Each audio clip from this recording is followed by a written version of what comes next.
Stay tuned, stay tuned, stay tuned. I am here with the coach, John Brett. Man, and I'm here with the vet, Mr. N. Griffin. It is great to be here today. Man, it is a gorgeous day. Oh, it is. We are here at the Jump Talk. Nope, the Talk, excuse me. The Talk. Oh, I'm messing it up. I just learned all that. Yeah, and I'm trying to throw a wrench in there. But we're at the Talk, and we're having a good time because football is back. What? Yeah, football is I thought back. we just had a Super Bowl. Football is back. Okay. The USFL. Oh, yeah. Yes. So my dad's statement, there's only 2 seasons, football season and the season waiting for football season, is now going to be extended. Yeah, so we're making football relevant all year. No matter what I personally think of Roger Goodell on that part, he is a genius for making football relevant all year. And it should be. I mean, think about we're talking about the USFL, but just a couple, 3 or 4 weeks ago, we had the combines going on, and that's like the big talk. It's like it never ends. Yes. So, we had the teams in the 80s, and I don't remember how long the USFL lasted, Coach. It lasted a handful of years, really, to be honest, and produced some really great names. Herschel Walker out of there, Warren Moon, Jim Kelly came out of there. Sure did. And some great football players, and then many people initially looked at it like, well, they're the ones that really couldn't do it, and all that, but they were some that really could do it, Well, they had a really good game plan. Thinking back to the original, they were actually competing with the same athletes that we were wanting, as we being the NFL, and they won some of the big names. And when they did, it gave the league some validity. And I remember some of those games as a kid watching them. But then there was talk almost after the first year, when are these guys going to come into the league, like the real league? So, but this will be interesting because this isn't a competition league. No. This is more in an extension league. So. It's an extension where people that might not have got a shot in the NFL is getting a shot over here as much. Or people who may have kind of worn out their welcome in the NFL might revitalize their career over there. I've got a name just popped in my head. What about Johnny Manziel? Oh man, well I don't know. He couldn't make a mainstay up in Canada. No, he's got an attitude. Yeah, so he got daddy's money. Family money. He got family money. So, but anyway, so it's going to be good because it's going to be very different. It's something that we haven't seen in many years. And, there's been some examples of this throughout the time, coaches.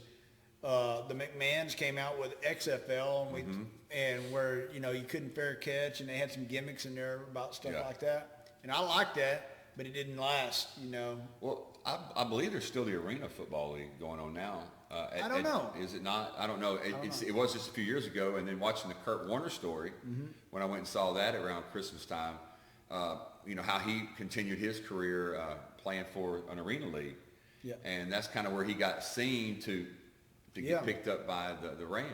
He got some visibility there. Sure did. So there's going to be 8 teams. There's going to be a North League and a South League, and the 8 teams. I'm going to pull the names up here because I don't have them memorized like I do the NFL.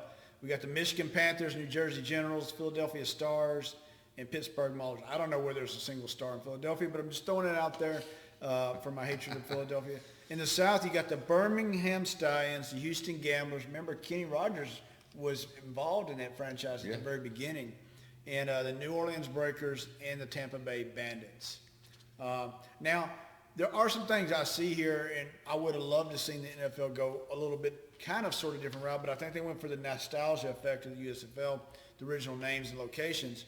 But I would have loved to seen more places like the Birmingham Stallions or maybe the Providence something or the Salt Lake City something instead of the towns that already have a nested NFL team in. Yeah, I totally agree because if you think about the NBA has had a successful minor league, D League and all that for a number of years, but they always have those, the league, the Dallas's team is not going to be in Dallas. It's going to be somewhere, like Salt Lake City or whatever. So these small Topeka, Kansas towns or whatever, that's where, you think about it. So I think it would be good to do that too. But then you do know with Goodell being involved in it and some of these other people today with the way television is, we're going to put it in the biggest markets we can. Right. I understand. And so speaking of television, the championship, they're going to play the playoffs in Canton, Ohio, and the championship will be there on a Sunday. It's in July, but the seat tickets per game is $10 for a game, and if you're 15 or younger, 15 or younger, it's free. So where's the nearest one? The first game of the season, is the New Jersey Generals against the Birmingham Stallions at 7:30 Eastern Standard Time. And Coach, what is unique, we talked about this just a few minutes ago before we came on, but what is unique is that is the first time that they will play a professional football game of some sort where they have two station networks covering it since the very first Super Bowl. Fox and NBC will both cover this game. The last time that happened was Super Bowl I.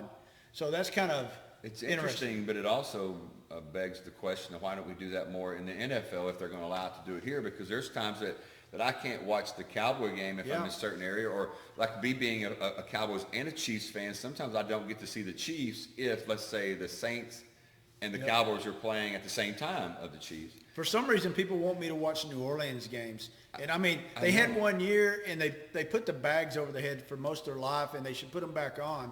I don't know why anybody would watch New Orleans. Well, I think growing up, well, the reason we got New Orleans is because Shreveport is the large market, and we're closest to it. But you're right. We'll get a whole lot of San Francisco, or excuse me, the Saints games when we really don't want the Saints game. Yeah. I mean, unless you're the parent of a Saints player, you couldn't even name half the players on the team. Only the people that name their freaking quarterbacks are their moms. I mean, because that's the only ones that know. Nobody else knows who they are, to be honest. But anyway, so I know some Saints fans going to have fun with that. No way. But they'll be all right. But $10 a ticket, That's good. I mean, that's almost cheaper than a movie ticket now. Exactly. And, it's not a bad thing because it's a lot of people that economically can't go to an NFL game, because you and I went to an NFL game this year. Yeah. And if you think about the tickets that we had, we didn't have bad seats. We didn't have the greatest seats. We had pretty good seats. Yeah. We had the parking and the food there. So let's just put ours together. It was $1,000 trip for us to go. Easily. Yeah, easily. And so there's a lot of families that might have 3 or 4 kids. Imagine if we had taken our kids and our wives with us. That would have been a $4,000 It deal. would bankrupt us. But if you can take a family of 8 to a game for $10 a ticket, and everybody gets a hot dog and a drink, and that's another $100. I mean, for $200, that'd be great to see some talented NFL, almost NFL style. Yeah. And I hope they use it as a stepping stone. But you do know this. Deion Sanders has shown this. No matter where you go to school, no matter where you live, if you have talent, you will be found. So I think some of these people hopefully will take this USFL opportunity, and we'll see some of those start stepping into the league in the next few years. I think you'll see a handful. I don't think you'll see a robust amount. I think you'll find, and I'll just throw his name.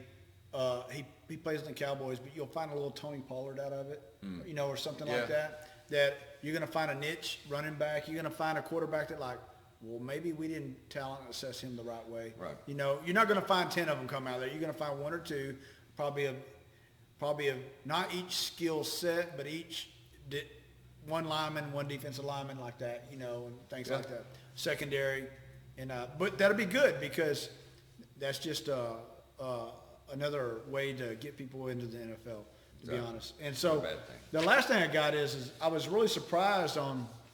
I'm not going to cover all the coaches, but I was really surprised. The head officiating analyst will be Mike Pereira, from my understanding, in Fox. Wow. Edward Hartman will be involved with it, and they will serve as executive vice president. But Moose Johnson will serve as executive vice president of football operations. So that'll be pretty cool. And Brian Woods, he's the former CEO of the Spring League from 2017 to 2021. He will serve as the founder, and he will serve as the president of football. Were there any notable coaches that you know? Yeah, Jeff Fisher was one. Jeff Fisher, great, the old Titans coach. Yeah, Jeff Fisher was one, and there's some names on here. Jeff Fisher, Larry Fedoya, Skip Holtz, Kirby Wilson, Todd Haley, Kevin. Todd Haley used to be a quarterback. Yes, Mike Riley, Kevin Smolin. Sumlin, no, he was UT, wasn't he? No, he was A&M's coach. A&M, that's when right. Manziel was there. And Bart Andreas. And what team is he going to be? He's the Houston Gamblers. So could you just think about this? I'm just going to say it. Sumlin's the coach of A&M when the great college quarterback Johnny Manziel was there. Now he's going to Houston to coach. Johnny Manziel, from what I understand, still lives in the Houston area.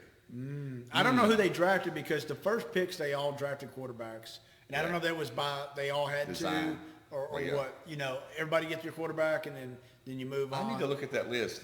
Yeah, who the quarterbacks are. Yeah, I'll look at that. There was one from the NFL that that people have given up on him that went in there. And I can't. Okay. He was the last one. He was picked by I just Michigan. love, Manziel magic. I just wish it could happen one more weekend. Yeah. Then he could throw at him and be Yeah, done. but he didn't get a lot of those. I mean, not from the NFL, so I don't know. He So used a lot of his money in Vegas. yeah, he did. So the championship though is going to wind up being in July.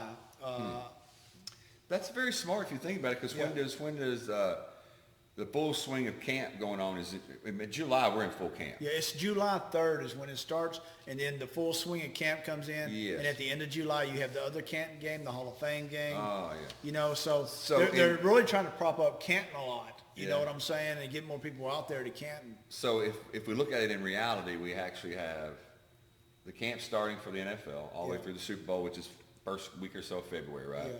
Then we have the combine, which is just a few weeks later in the draft, and then They've made so it we're gonna relevant have all 12 year. months of They have made football. Roger Goodell has made, when he moved the draft further down the road, he made the NFL relevant all year long. No other sport can say that. And I don't think I have a high opinion of Roger Goodell in a lot of ways, the way he scrutinized certain things, and now he's laid back on it. But I will say, as far as a marketing standpoint, I think he is a genius in that. done very well. I mean, but I will have to say this: there have been a lot of NFL commissioners that have been really good. Yeah. And I think back to the Pete Rozelle time. I mean, there was a push forward with Pete Rozelle that made the Super Bowl be. It was a cool thing, but it became a huge thing. Yeah. And there's a lot of things that happen. Yeah, that is the one thing about the NFL. There's always innovation coming out of the. Looking back, everybody, all the Super Bowls just every year. But it wasn't that big of a deal. The first one, they had to move people in the stands to get the camera angles right. And now we couldn't afford a ticket if we wanted to. Yeah, I'd have to sell a lot of blood, kidneys, part of my car, and all those other things.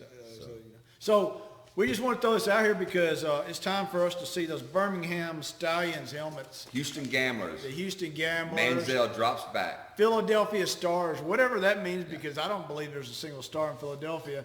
And there is a star in Philadelphia. Is there? It's for it's Independence Hall. Independence Hall. Okay.